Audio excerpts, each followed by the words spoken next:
Omzum yükle doldu ama bende vazgeçmek yoktu. Bitmedi, bitmedi, bitirmedim. Ben özel değilim ya da öyle bir şey, ama sen varken hep böyle hissettim, böyle hissettim.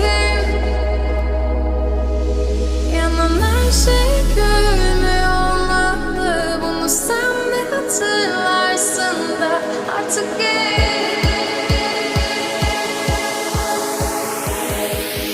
böyle hissettim.